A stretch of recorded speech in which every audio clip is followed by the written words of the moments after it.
کہ ولایت کو آپ کبھی نماز سے جدا نہیں کر سکتے۔ یہ عجب نہیں کہ امیر المومنین کی ولایت کا اعلان کہاں ہو رہا ہے؟ نماز کے اندر ہو رہا ہے کہ میں اللہ ولی انما ولیکم اللہ، میرا رسول ولی۔ لیکن جب تیسری ولایت کی بات آئی تو خدا نے جملے کو آگے بڑھایا۔ تیسرا کون؟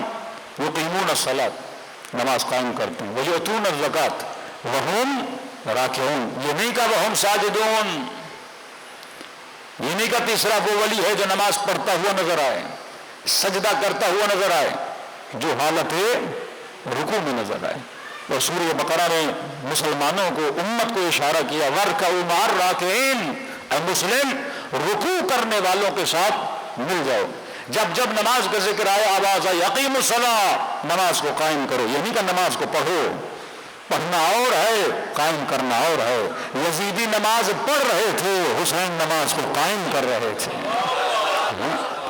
فرق ہے نماز پڑھنے میں۔ داعشی بھی نماز پڑھتے ہیں، شیعوں کو گلے کاٹنے والے بھی نماز پڑھتے ہیں، مسجدوں میں بم پھوڑنے والے بھی نماز پڑھتے ہیں، لیکن سوال یہ ہے نماز کو قائم کون کرتا ہے؟ پڑھنے والا نماز پڑھے گا، یہ نماز اس کو فحشا سے نہیں بچائے گی، یہ نماز اس کو منکرات سے نہیں بچائے گی۔ اب چلے جائیے ترکی میں کتنی نمازیں پڑھی جاتی ہیں لیکن شراب بھی پی جاتی ہے۔ چلے جائیے عرب حکمرانوں کو دیکھیے، نماز بھی پڑھتے ہیں، اور وہیں پہ ٹرمپ صاحب جب آتے ہیں تو ان کا استقبال مسلمان عورتیں اپنے بالوں سے کرتی ہیں۔ یہ امام حسین سمجھانا چاہتے تھے۔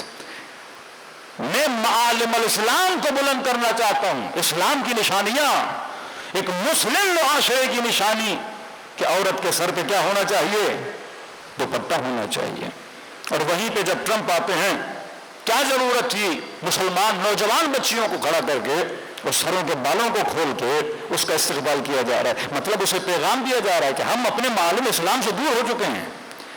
یہ گٹھجوڑ زائونسٹ گٹھجوڑ بن ہی نہیں سکتا جب تک آپ اپنے دین کی سنتوں سے، دین کے احکام سے، شریعت خدا کے احکام سے ہاتھ نہ اٹھاؤ۔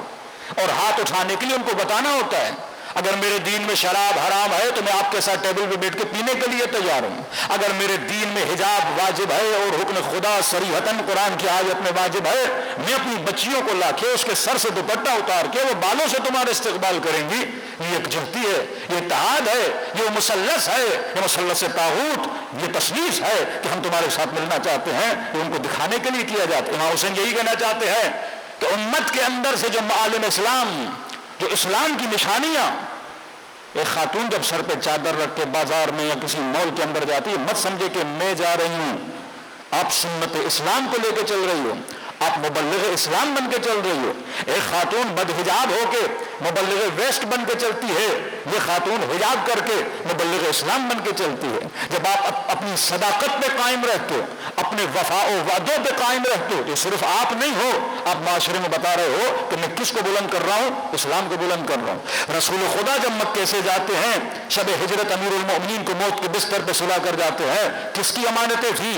کفار مکہ کی امانتیں تھیں۔ یہ کس چیز کو بلند کر رہے ہیں؟ یہ نام اسلام کو بلند کر رہے ہیں کہ جو اسلام کے رہبر و لیڈر ہے وہ کبھی بھی امانتوں میں خیانت نہیں کرتے، وہ وفائے عہد دیتے ہیں، اگر انہوں نے زبان دی ہے تو اس پہ عمل کرتے ہیں۔ فرمایا تم میں سے ہر بندہ اگر دین پہ چل رہا ہے یہ خود دیندار بھی بنتا ہے اور معاشرے میں اسلام کی تبلیغ بھی کرتا ہے۔ اور وہ خاتون اور وہ جوان جو نشے میں پڑ گیا، جو فسق و فجور میں پڑ گیا، جس نے غلط لباس، عریان لباس پہن کے کوئی بازاروں میں چل رہا ہے، یہ کس کی مبلغ ہے؟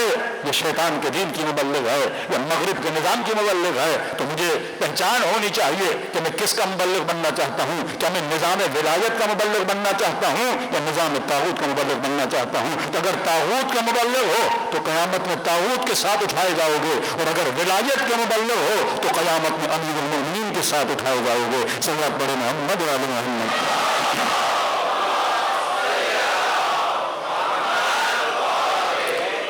تو یہ نقطہ اپنے ذہنوں میں رکھیں کہ ولایت اور نماز جدائی ناپذیر ہیں۔ نماز کا ایک ظاہر ہے، نماز کا ایک باطن ہے۔ ظاہر نماز انفرادی نماز جو گھروں کے اندر پڑھتے ہو، ربط بین بندہ و بین خدا، لیکن تاکید ہے نماز جماعت کی۔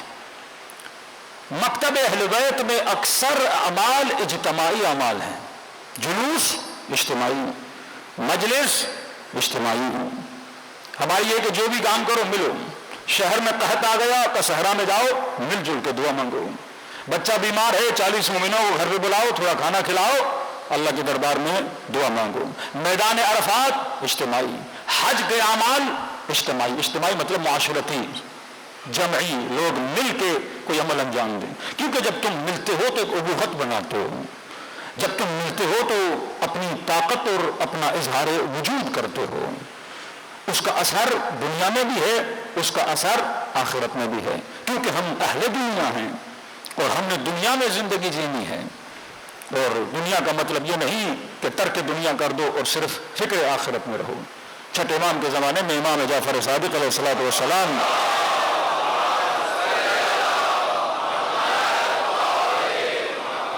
ایک تو بعض لوگوں نے تقوی اور زہد کو نام یہ دیا کہ بندہ تارک دنیا بن جائے. یہ غلط ہے, ابتدا سے غلط ہے. لمن لا معاش لہ لا دین لہ, فرمایا جس کا معاش, جس کی اکنامک کمزور ہے, اس بندے کا دین بھی کمزور ہوتا ہے. یاد رکھیے, یہ جوان 30 سال تک دن رات کر کے محنت کرو, اپنی دنیا کے لیے محنت کرو,